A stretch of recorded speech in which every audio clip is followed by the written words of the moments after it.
So, what exactly should we be skeptical about? There's a great tool called Occam's razor, also known as the principle of simplicity. It provides us with a starting point for skepticism. This theory states that any unnecessary entities should be ruthlessly eliminated. Simply put, it's about cutting through complexity to focus on primary contradictions. For example, say two theories explain why curtains flutter. Theory A says wind moves them. Theory B claims a deity creates wind to move them. Here, theory B adds an unnecessary assumption. So, both theories agree wind causes movement. The deity element becomes redundant. We must shave it off with our razor, you might ask. But theory A doesn't explain the wind's origin.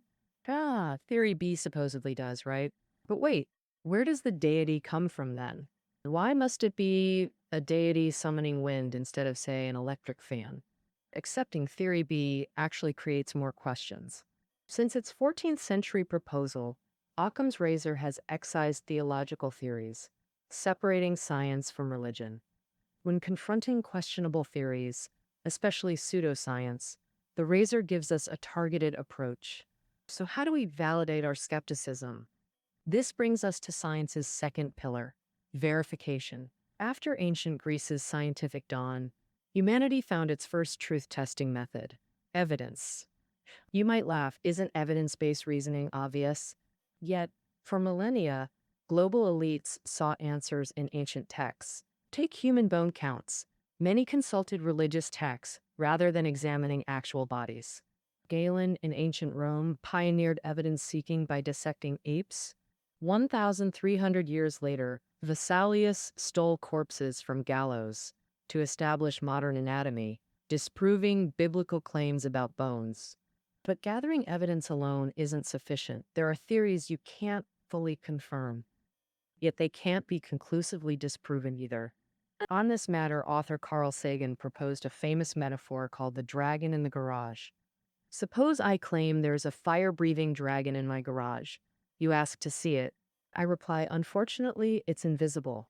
You suggest using infrared sensors to detect its fire. Still bad luck, I say. The flames are cold. Maybe spray paint to reveal it? No good. It's non-corporeal. Paint won't stick. Every detection method you propose, I invent an evasion, making my claim unfalsifiable. Thus, we have an invisible, intangible floating dragon with cold flames.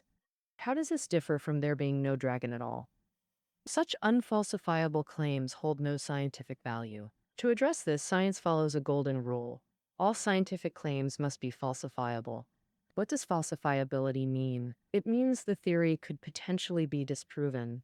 Newton claimed all objects experience gravity. Apples always fall down. This is falsifiable. Find one apple flying upward without external force, and congratulations, you've disproven gravity, but none have been found. Thus, gravity remains valid, for now.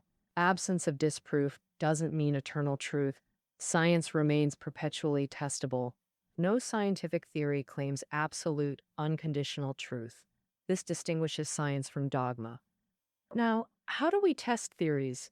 The primary method is experimentation. Proper experiments require rigorous design and controls. Some hide deception, cherry-picking data, suppressing evidence, false dichotomies, etc. Many pseudosciences misuse scientific terminology while employing unscientific methodologies. They ultimately manipulate experimental outcomes. Here's an example.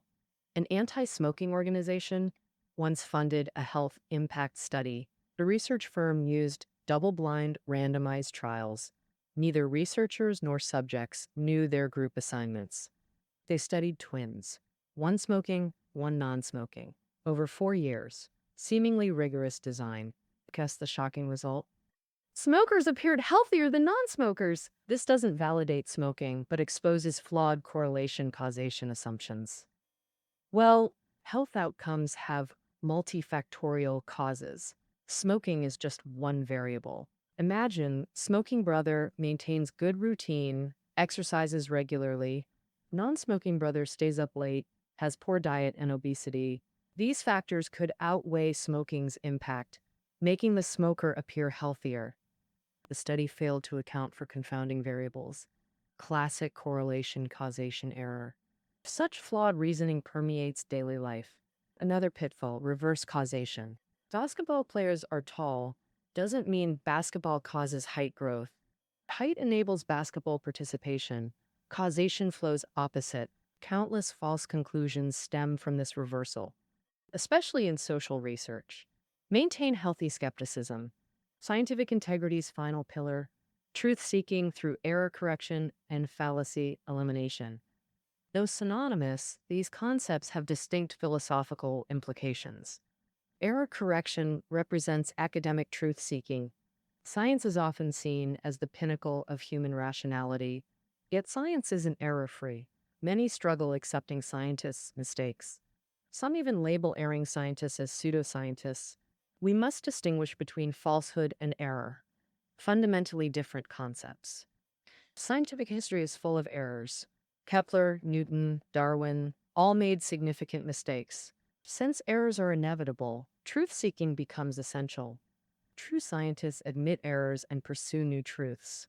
Einstein publicly called his static universe theory the biggest blunder, contrasting with truth suppression. Scientific misconduct, data fabrication, plagiarism persists throughout history. Even Newton violated scientific ethics. In Principia Mathematica, he altered data to fit theories. He used fabricated data to silence critics for 250 years. Newton also plagiarized scientific work. He stole astronomer Flamsteed's star charts without permission for gravitational proofs. The thirst for fame reveals scientists' human fallibility. Naturalist Huxley famously declared, "Science is no purer than other human endeavors. Beyond error correction and fraud prevention, truth pursuit remains science's core feature." This fundamental truth transcends national borders and class divisions. During 221, Nazi scientists absurdly categorized Jewish science versus Aryan science. Similarly, Soviet authorities denounced Mendelian genetics as reactionary idealism. Supporters were labeled bourgeois spies, laughable by modern standards. Yet factional divisions in science persist today. We still hear claims like Western scientific criteria don't apply to Eastern science. While arts may have cultural divisions, science has only universal standards. Because truth-seeking defines science's essence, this makes it humanity's shared intellectual heritage, borderless and culturally transcendent. Chekhov observed, "There's no national science, just as there's no national multiplication table." Art 2 outlines scientific spirit's three pillars: skepticism, verification, truth-seeking. Approach claims with doubt, verify methodically, correct errors rationally. This path leads toward truth. These constitute the book's core teachings, the central thesis. Scientific mindset matters more than accumulated knowledge, accessible to all. With scientific thinking, we gain clearer vision to discern truth from falsehood in our complex world. This concludes our exploration of the demon-haunted world. Study notes available below. Until next time.